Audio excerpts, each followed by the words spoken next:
यहाँ पर जो ये क्वेश्चन है 8.3 क्वेश्चन नंबर 4 का 8, इसमें देखो आपको जो प्रूफ करना है पहले उस पे फोकस करो।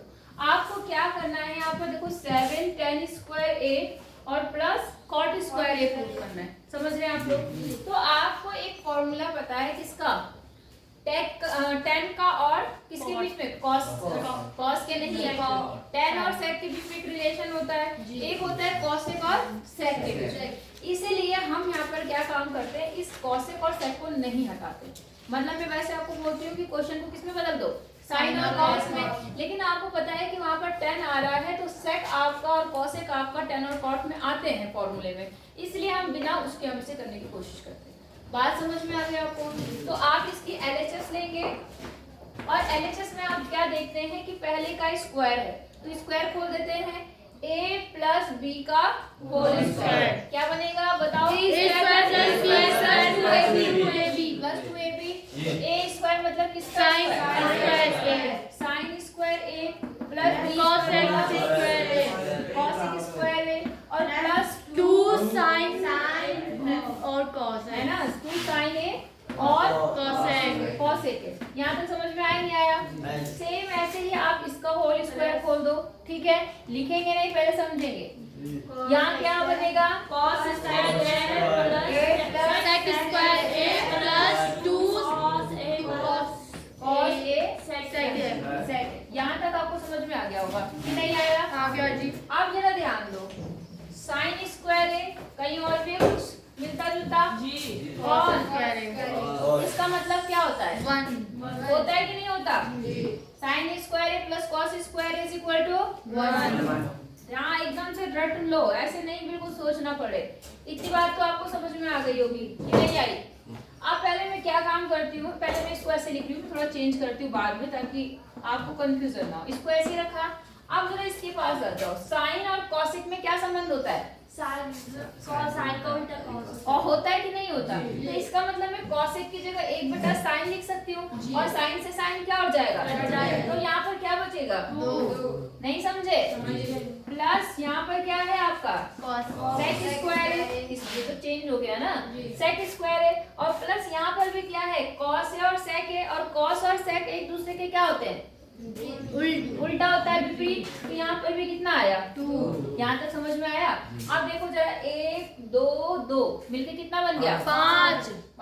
तो यहाँ पे बन गया 5 प्लस, अब समझो क्या करना है, sec square a is equal to क्या होता है, cosec नहीं, tan और cot में जो रिलेशन था, जो आपका सूत्र था, वो सूत्र अप्लाई करेंगे। वो क्या cot 1 plus cot square 1 plus cot square A is equal to होता है cosec स्क्वायर, बताया था मैंने। तो इसकी जगह पर मैंने आपको फॉर्मूला क्या बोला, 1 plus cot square A is equal to cosec square A, और इसी तरह से 1 plus tan a is equal to क्या होता है, sec स्क्वायर a। समझ गए? तो यहाँ cosec की जगह हम ये लिख सकते हैं और यहाँ sec की जगह हम ये लिख सकते हैं, कोई दिक्कत? तो हम यहाँ पे यही काम करेंगे, जहाँ cosec है वहाँ पर हम लिख देंगे 1 प्लस cot स्क्वायर a। बोलो समझ में आई बात? और जहाँ sec है वहाँ पर हम क्या लिख देंगे, 1 प्लस tan स्क्वायर a। समझ में आई बात या नहीं आई? अब देखो 1 5 1 1 कितना बन गया, 7 प्लस कितना, a plus tan square a plus tan square a। अब जरा अपनी RHS देखो, यही है सेम है ये किसके बराबर आ गया, RHS। बोलो बात समझ में आई ये नहीं आई? इस एक्सरसाइज का कोई क्वेश्चन या इससे पहले वाली एक्सरसाइज का कोई क्वेश्चन जो आपको दिक्कत कर रहा है, अगर आपको पूछना है देख के बता दो मुझे, मैं बता देती हूँ, ठीक है? उतार लो फिलहाल एक्सरसाइज का, बेटा खोलो। यहाँ देखो क्या बोल रहा है, त्रिकोणमितीय अनुपातों sin a sec a और tan a को किसके पदों में व्यक्त करना है, cot a। मैंने आपको उस दिन भी बताया था, एक तो आपका sin a, ठीक है, दूसरा क्या sec a और तीसरा tan a। इनको सबको किस में बनाना है, cot, मतलब जो भी इनका बनता है सॉल्व करके वो cot के पदों में आती है, cot के अलावा कोई भी त्रिकोणमितीय अनुपात नहीं होना चाहिए। बात समझ में आ गई?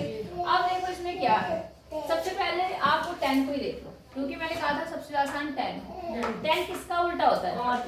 तो इसका मतलब मैं 10 को 10a क्या लिख सकती हूँ? 1/cot। हाँ या ना?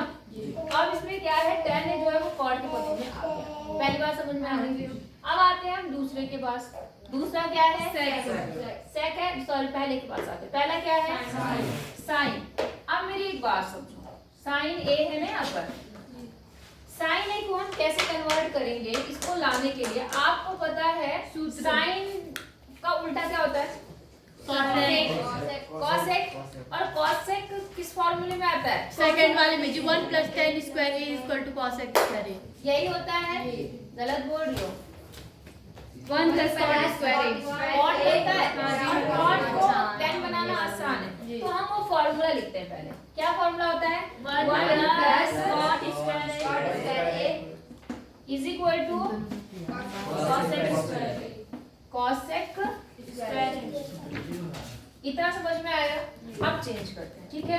आप क्या काम करो, इनको बदल दो। इसको हम क्या लिख सकते हैं?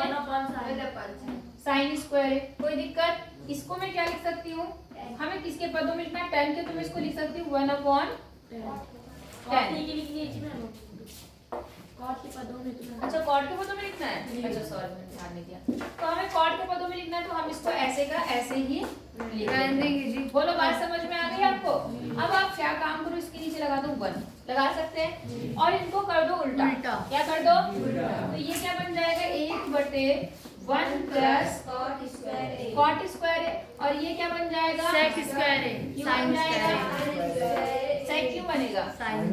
उल्टा कर रहे हैं हम, केवल इसको ऊपर का नीचे, नीचे अंश को हर में, हर को अंश में कन्वर्ट कर रहे हैं, बस इतना काम कर रहे हैं। तो ये हर ऊपर आ गया, अंश नीचे चला गया।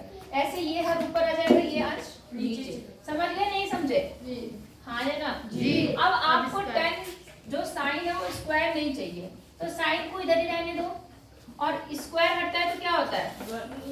अंडर रूट आता है। तो ये स्क्वायर हटा और यहाँ पर उसने क्या लगा दिया?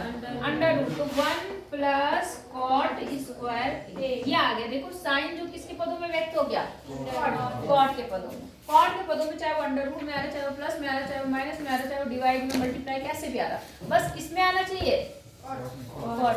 समझे नहीं समझे? पक्का? अब लास्ट देख लो, सेक। सेक कौन से फॉर्मूले में आता है? सेकंड। क्या फॉर्मूला होता है? 1 + tan square a = sec square a। यहाँ तक समझ में आ गई आपको? तो सेक को बदलना है तो सेक को तो सेक रखो, और इसकी जगह पर क्या लिख सकते हो? 1/cot square a। बोलो, यहाँ तक समझ में आया? वैसे तो आप फॉर्मूला ये हटाओ और सीधे अंडर रूट भी लगा सकते हो यहाँ पर, लेकिन थोड़ा सॉल्व कर लेते हैं तो ज्यादा अच्छा रहेगा। यहाँ पर सेक स्क्वायर a आ गया। अब यहाँ पर देखो कितना आ गया, एलसीएम ले लो तो cot स्क्वायर a आ गया, इसको इधर मल्टीप्लाई, इसको इधर, तो ये बन गया आपका cot स्क्वायर a + 1 = कितना बना? अब आपको केवल सेक चाहिए, तो सेक a = कितना आ जाएगा? cot square a + 1/cot square है। अब ये तो अंडर रूट से बाहर नहीं आ सकता, लेकिन ये आ सकता है क्योंकि यहाँ पर सिंगल स्क्वायर है। समझ रहे नहीं समझ रहे? क्यों आता है स्क्वायर से बाहर? क्योंकि cot को cot से गुना करना, पर मतलब अगर अंडर रूट में होगा, यहाँ तो प्लस में कुछ आ गया तो प्लस, इसका तो अंडर रूट नहीं बन पाएगा, लेकिन इसका क्या होगा? आ जाएगा, स्क्वायर है वहां पर, तो इसलिए आपका cot a आ जाएगा। ये आपका आ गया। तो सेक को भी आपने किसमें कन्वर्ट कर दिया? cot के पदों में। साइन को किसमें कन्वर्ट कर दिया आपने? और इसको भी कर दिया। बोलो, बात समझ में आ गई आपको? नहीं आई? कोई दिक्कत है? ये एक्सरसाइज आपकी कंप्लीट होनी चाहिए। कॉपी मेरे पास कल आ जानी चाहिए सबकी। समझ गए? लंच के बाद मैं नया चैप्टर स्टार्ट करूंगी, 9th चैप्टर, ठीक है ना? त्रिकोणमिति के अनुप्रयोग है, जिसे पहले ऊंचाई दूरी भी बोलते थे। समझ रहे नहीं? बहुत इंपॉर्टेंट चैप्टर है, उसमें बहुत ज्यादा विशेष फोकस करना और इसी से संबंधित है वो। समझ रहे हैं? तो इतना करना, फिर देखूंगी मैं कल कॉपी।